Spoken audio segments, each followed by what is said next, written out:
Starting a group home in Virginia for a nurse or healthcare professional is not just a power move, but by many would be considered a boss move. Truth is, long gone are the days we could just wait on opportunity to come our way. We must go out and create opportunity for ourselves. Don't just take my word for it. Listen to successful entrepreneur, healthcare consultant, and registered nurse Ernest G. Flagg himself. Okay, welcome. My name is Ernest Flagg. I am with Nursing and Behavioral Health Services.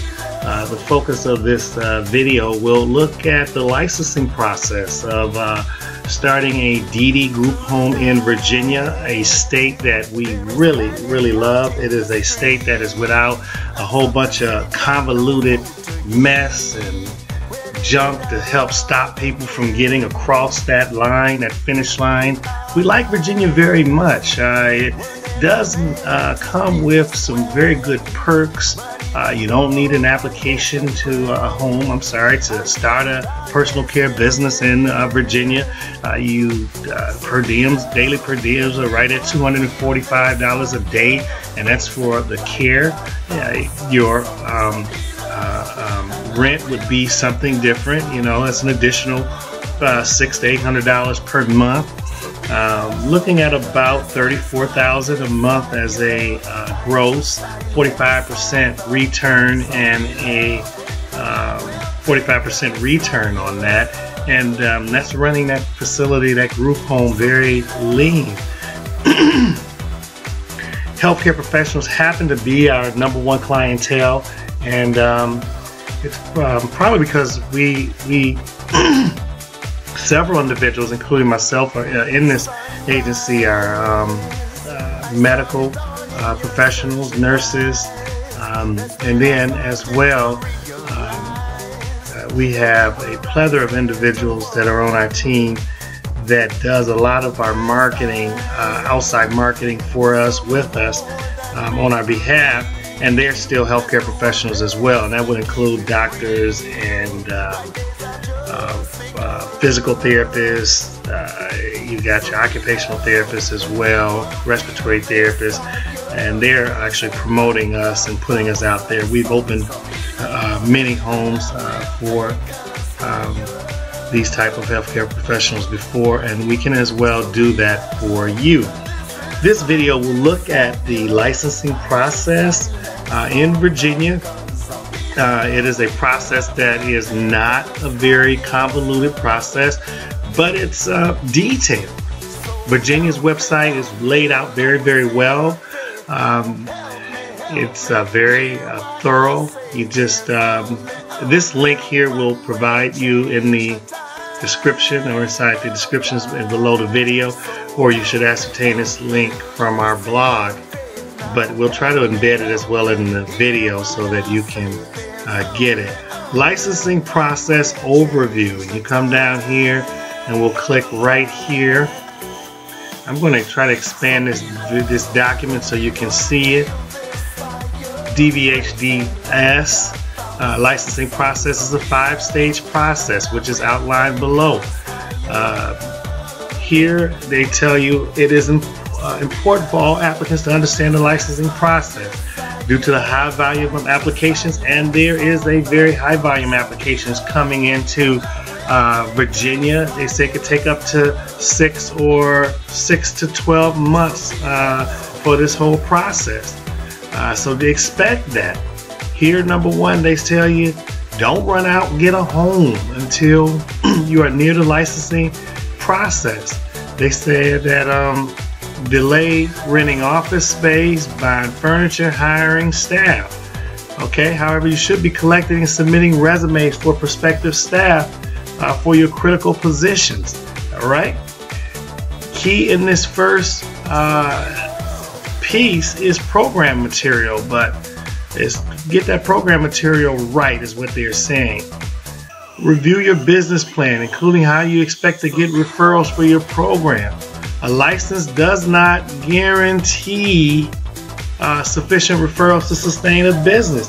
So that's critical, and that goes to the heart of doing good research and making sure you're not putting together a group home for the DD population that is the same as the next person. So you really want to get into developing program material that's totally different from what the next person might be doing. You want to showcase your facility services offered in a very unique but in-demand way. So this requires you to get out there and call some other group homes, call some other agencies, networks, and figure out what the need or the community service boards that are out there in Virginia. And there's a lot of community service boards, and I'll try to put a link in this video on our website so that you can identify Virginia-based community service boards and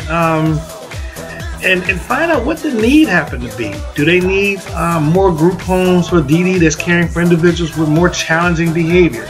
Do they need more group homes with program designed to care for individuals who are more medically fragile? Diabetes, hypertension, wounds, issues of aspiration or gag reflex, gait issues, or individuals who are more physically challenging, require wheelchair ramp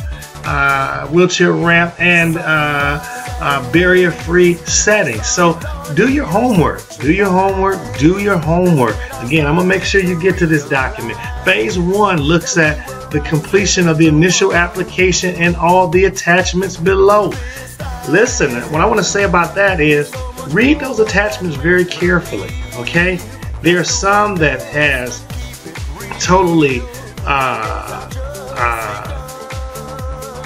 many of those attachments, all of those attachments are relevant, but every one of those attachments has some very unique requirements, okay? Very unique requirements, and they can be a little lengthy in getting those attachments complete or properly satisfying that particular requirements for that attachment.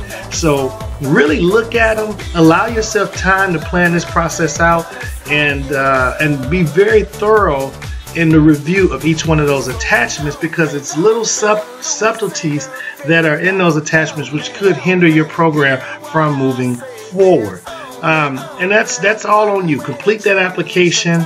Complete that application. Number 2 is initial preliminary approval of the licensing policies and procedures. The licensing specialist will determine the final approval of the policies as part of the on-site inspection. Initiation of the preliminary compliance with the human rights policies and procedures. Human rights affiliation. The applicant is issued a letter from the Office of Human Rights directing the applicant to pursue a human right affiliation with a local human rights committee. And the third point in phase 2 is criminal background check. Okay, so phase 1 is get this application complete, forward that application to the State Department. Phase 2, you're looking at getting all your policies and procedures and everything lined up properly. What I want to say about those policies and procedures is they're very, very detailed. The checklist and the procedures rules for those applications, for those policies and procedures, it gives you policy statements, but that's just the minimum, okay? So you can't just follow that particular little piece and call it, I wrote a policy, or call that my policy for this or my policy for that. It's not like that. Those policies need to be well written and thorough and encompassing, and they must also be aligned with the administrative rule or rules that are unique to that particular policy. So you can write it. I say, it's very difficult for the average person to write these policies and procedures. A, because there's just so many of them. B, A, because they're very detailed and requires a specific mindset and skill set. And B, they're very lengthy or detailed. So, keep that in mind. We're always here to help you develop your policies and procedures, assist you through this process, help you make your project a reality. Any